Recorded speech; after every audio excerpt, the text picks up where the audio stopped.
Hi, so this is my video observations for the week.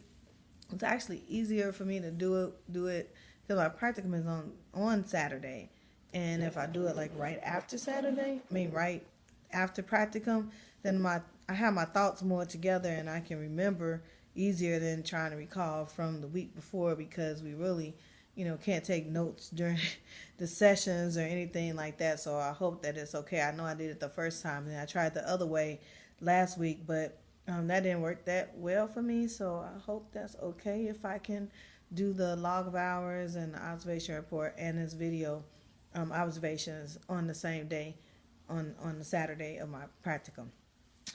So with that being said, today was interesting. We started off the group session with the session planning part, and they told us they were talking about what entrainment was, and one lady said that I like the observation that like the train is moving, and then we like jump on the train, and then we end up being in sync. So I kind of like that definition of entrainment. And we also talked about the ISO principle, where we meet the client where they are musically, and the steady rhythmic accompaniment. Just keep a steady beat. Don't do anything fancy.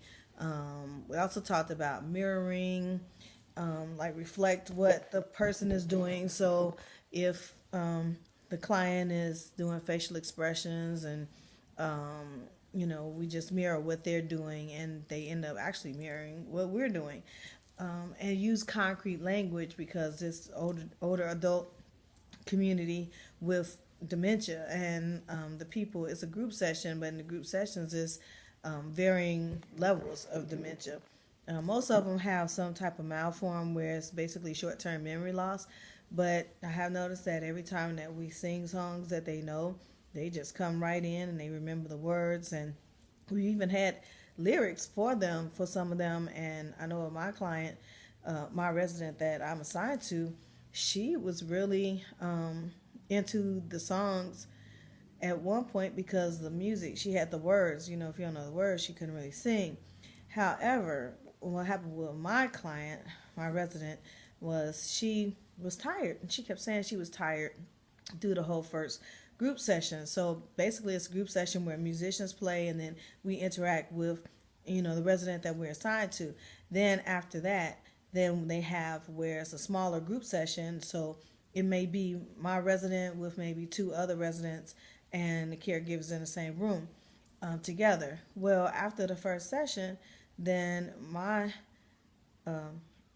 then the resident, she was ready to go back to her room. She kept saying she was tired.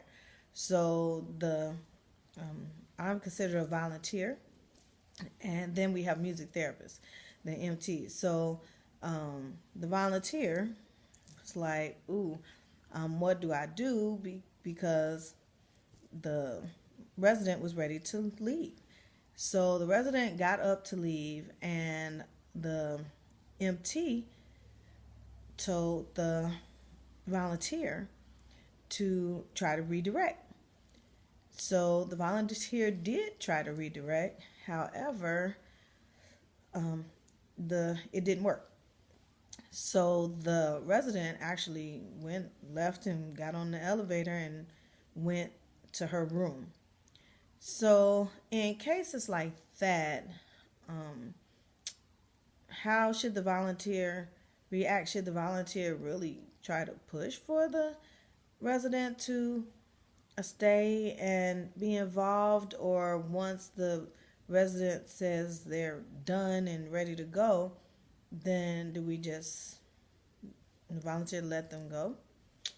That's basically kind of my question for this week, because that really bothered me that it happened, and I guess I didn't take it personal, but yeah. So just a little advice on what the volunteers should do in those types of situations and how is that handled.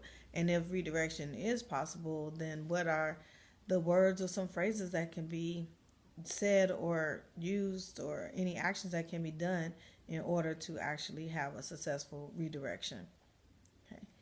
And those are the observations for this week.